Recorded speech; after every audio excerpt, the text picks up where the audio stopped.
ini anak-anak? Kali ini kita akan mempelajari materi tentang sejarah kelahiran Pancasila, ya. Tapi untuk pembahasan utamanya kita hari ini adalah tentang sidang BPUPK. Sebelum Ibu masuk ke materi, Ibu pengen nunjukin gambar. Enggak, Ibu mau tanya. Kalian tahu gambar ini? Tahu. Garuda. Kenapa Garuda Pancasila, gambar Garuda Pancasila itu selalu ada dan sering kita temui? Kayak di kelas ada, di tiap kelas ada, ya kan? Di kantor ada. Kenapa? Karena lambang Pancasila, betul. Tapi kenapa kok ada? Selalu ada di banyak tempat. Kalau di rumah mungkin nggak di setiap ruangan ya. Tapi kalau di kantor-kantor, di lembaga-lembaga pemerintahan, di sekolah-sekolah, itu pasti setiap ruangan ada yang namanya lambang Garuda Pancasila. Karena kenapa? Ayo, yang bisa jawab? Kalian tahu nggak kenapa Pancasila itu bisa sampai ada di Indonesia? Tahu nggak? Karena dibuat oleh tokoh-tokoh, betul ya. Kalian pernah dengar sidang BPUPK? Tahu nggak ceritanya? Itu tentang apa sih?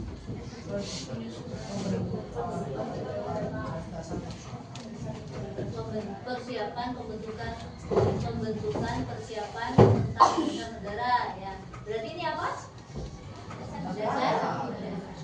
Nah, lebih lanjut, hari ini kita akan mempelajari kenapa sih Pancasila kok bisa dijadikan sebagai dasar negara di Indonesia. Prosesnya apa saja sih? Kok sampai Indonesia menggunakan Pancasila sebagai dasar negara? Ya. Nah, tujuan pembelajaran pada hari ini adalah supaya kalian ini mengenal, memahami sejarah kelahiran Pancasila. Dan lebih lanjut, kalian memahami proses pembentukannya sampai Pancasila itu ditetapkan sebagai dasar negara. Ya. Semua berawal dari kondisi ketika Jepang menjajah Indonesia. Ada yang ingat Jepang menjajah Indonesia berapa lama?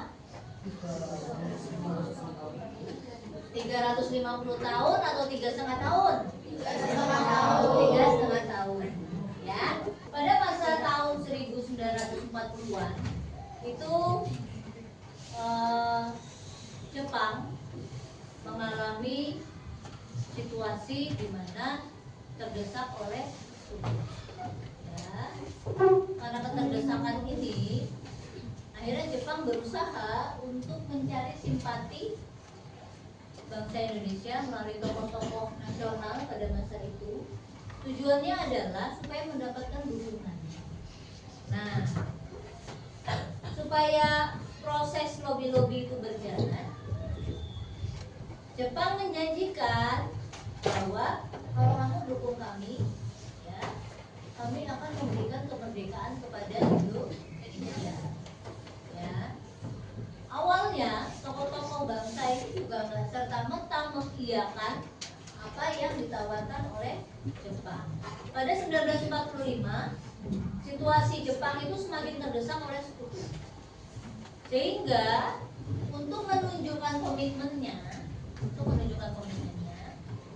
Jepang membentuk yang namanya BPUPK. Yo, panjangan BPUPK apa?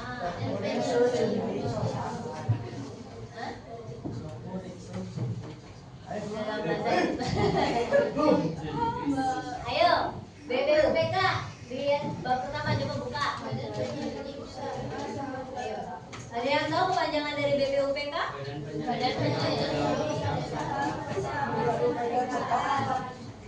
Badan Penyelidik Usaha Kemerdekaan Indonesia. Nah, kalian pernah nggak mendengar tentang sejarah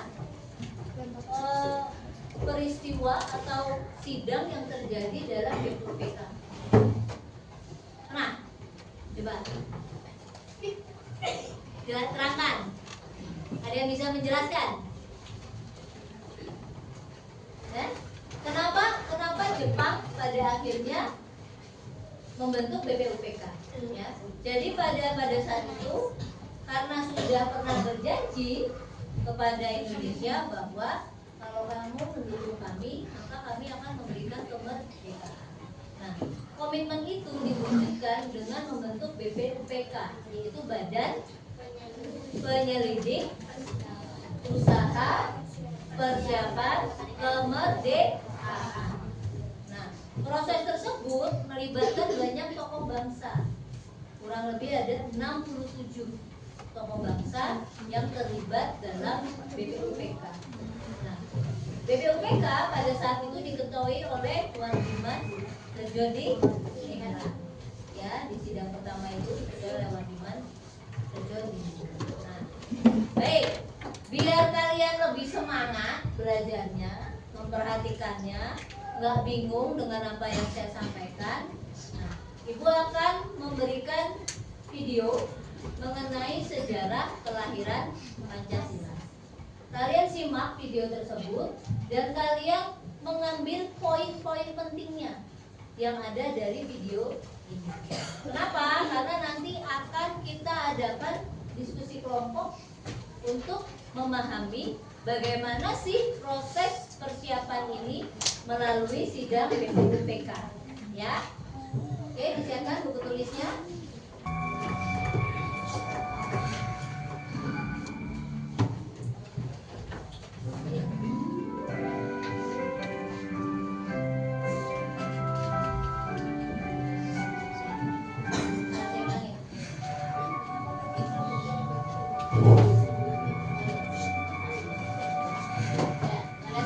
Videonya, kalian ambil poin penting dari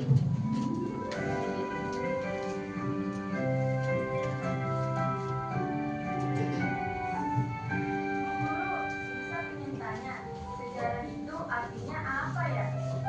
Sejarah itu artinya peristiwa yang terjadi pada masa lalu. Gedung ini juga punya masa lalu ya, Guru? Betul, Lisa. Di tempat ini presiden pertama kita, Insinyur Soekarno, untuk pertama kalinya mencetuskan konsep Pancasila. Oh, begitu. Saya kira Pancasila langsung ada, Bu, warisan nenek moyang. Pancasila tidak serta-merta hadir tanpa proses. Banyak tokoh pahlawan bangsa yang terlibat. dengan video yang BPUPKI pada tahun 1944 kedudukan tentara Jepang di medan perang Pasifik makin terdesak. Di berbagai medan pertempuran, Jepang menderita kekalahan. Ditambah dengan timbulnya pemberontakan oleh rakyat Indonesia, maka kedudukan Jepang semakin terjepit. Pertahanan Jepang sudah rapuh dan bayangan kekalahan sudah semakin nyata. Namun Jepang masih berusaha menarik simpati rakyat Indonesia dengan menjanjikan kemerdekaan di kemudian hari. Pada 1 Maret 1945, pemerintah Jepang di Jawa dipimpin oleh Saiko Shikikan Kumakichi Harada membentuk Badan Penyelidik Usaha-Usaha Kemerdekaan Indonesia (BPUPKI), yang dalam bahasa Jepangnya disebut Doba sebagai Kepala Sekretariat BPUPKI, dibantu oleh Toyohiko Masuda dan Mr. A.G. Ringo Digo. Anggotanya 60 orang, ditambah 7 orang Jepang tanpa hak suara. Dalam kesempatan itu, Insinyur Soekarno tidak menjadi ketua karena ia ingin lebih aktif dalam berbagai diskusi. Pelantikan anggota-anggota BPUPKI dilakukan pada tanggal 2 Mei 19. Oke anak-anak, tadi sudah mendengarkan materi secara singkat, sudah melihat video, sudah diskusi. Sekarang saya ingin bertanya, yang bisa menjawab angkat tangan ya. Pertanyaan pertamanya yaitu ini sebagai assessment di akhir pembelajaran. latar belakang dibentuknya BPUPK oleh Jepang? Siapa yang bisa menjawab? Coba, Arya, silakan.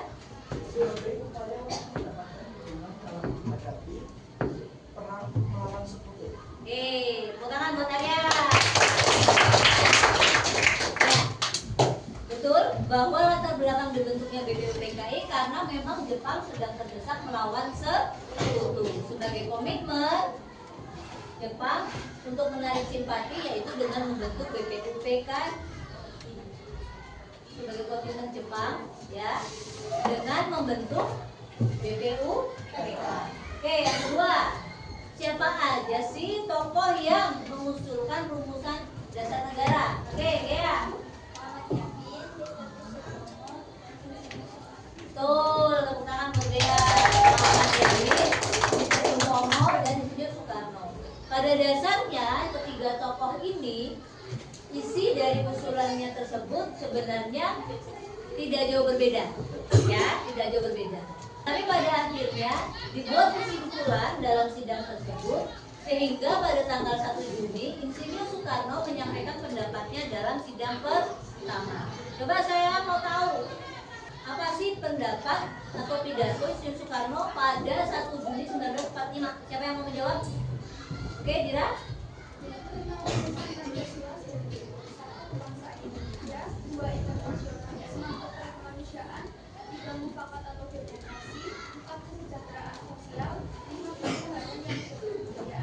Tepuk tangan buat Dira. Ya, pada akhirnya keputusannya dijadikan 5 dasar atau Pancasila. Kira-kira ketika disepakati itu sudah final belum Pancasilanya? Belum, karena masih ada prosesnya lagi. Ya, nah proses inilah yang akan kita bahas di pertemuan berikutnya. Kenapa? Karena sejarahnya itu tidak serta-merta langsung muncul, langsung jadi, tetapi mengalami berbagai pembahasan, yaitu melalui sidang BPUPK yang kedua.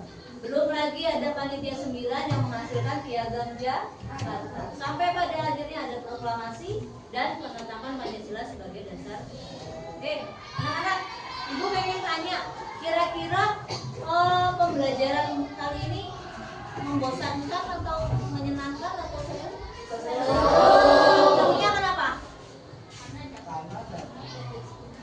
Karena dapat berdiskusi, terus